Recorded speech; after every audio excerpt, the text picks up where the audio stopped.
Hey everybody, well, I'm finding myself in a position that you don't want to find yourself in. And the purpose of this video is twofold. One is to share a message of a situation you do not want to get into.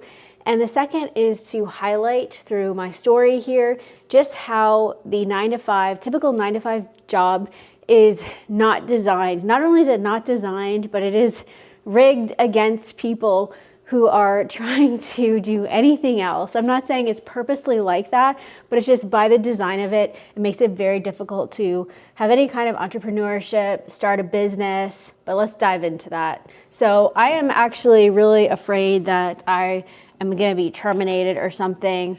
I am not in good shape with my time at work. This all started when I went from being a contract worker to an employee of the company when the contract ended. And I started off on a very bad foot because I went to visit family and I used 2 weeks of unpaid time off. And I've only been with the company for just over 3 months. And this happened all in the thick of flu season and in the middle of all of our training where we're all packed like sardines in these like little groups and stuff and rampant sickness. So long story short, I am in not good shape. I went to work, I had to go to work. Please don't judge me, okay? But I wore a mask, but I had to go to work. Basically, I went as long as I could. And then finally I did have to call out sick. I'd been to the doctor, there's a clinic there. I went to the doctor, I finally did have to call out sick, and this led to minus PTO. Meanwhile, I have negative UTO because I went to visit my family. And I'm starting to find out that this is impossible. It is not possible, at least for the long term. I'm not trying to discourage people. I think you should keep your job. The last thing we want to happen is to lose our job when we're actually trying to get out of our job. As much as I talk about how much I don't like my job, what we don't want to happen is to get terminated prematurely. That is what we do not want. I do not want that because I have a whole list of financial goals that I need to meet before I can even think about going part-time at this job, let alone quitting this job. So this is not good news for me. I'm very afraid, and it is highlighting how really the cards are stacked against people who are trying to do anything else. And I get it, if you are a business owner, you want to do everything for your business. These are just facts. Whether you don't like them, that's fine. Don't agree, that's fine.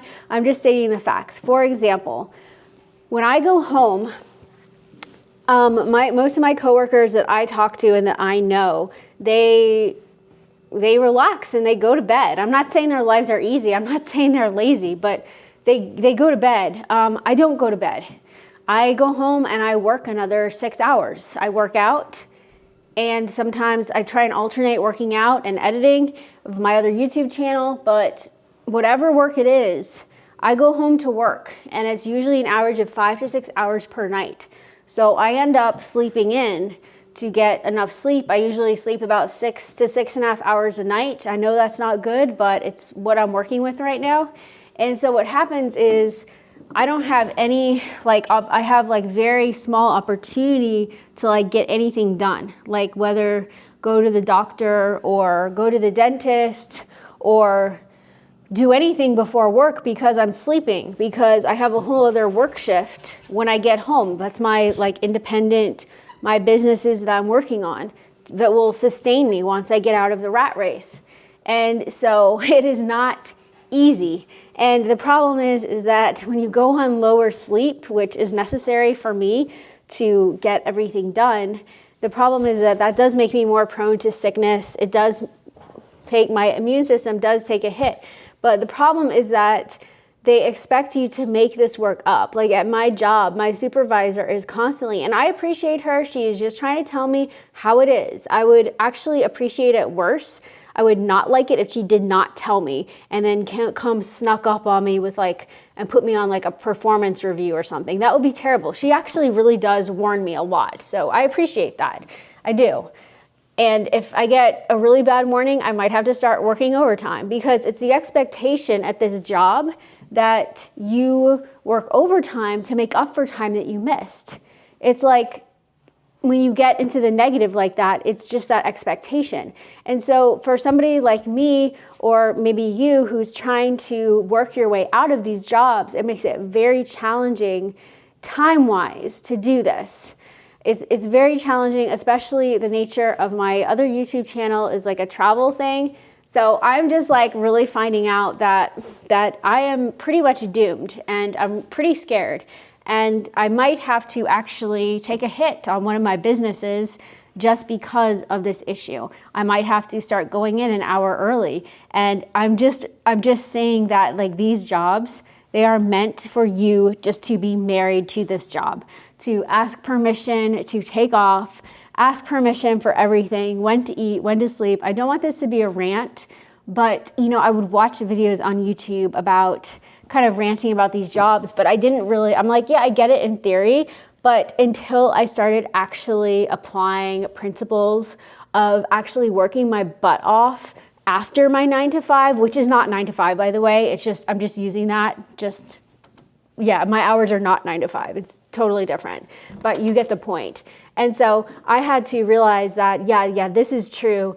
This is really hard. And I can see why people do get discouraged trying to get out of their jobs, because it is not built for it. So basically the whole point of this video was to say that really, if you're trying to get out, just be very careful with your time. I'm happy I got to go see my family, but if I could do it again, I probably would not have taken so much time off, because now I cannot fall back on that UTO. So basically, if you're trying to escape your rat race, that job, that could be what's going to carry you through in like your new business, your new job, your new life. So it's very important to take care of it. Please don't let yourself get into the deficit like I got into. I really need to now step back and take care of this, whether it's going into work an hour early for a week to try and make up for the deficit, because these companies, they're not joking around. I'm not trying to quiet quit. I do my best at work. I mean, I don't like run myself ragged at work, but I do what I'm supposed to be doing at work, but it is not compatible with anything like that. They want you to be on their time, because it is their time. And so basically that was the first thing. And the second thing is, it's a painful discovery, because you will realize just how, once you get into the weeds of actually managing your time, you will start to see just how restrictive it is. When I just wanted time off to go do something personal and I wasn't really following this pursuit, I didn't see it as much, but now I just see it so clearly it's basically to keep you as a placeholder. You can't really do anything else. You can, but it's gonna be hard.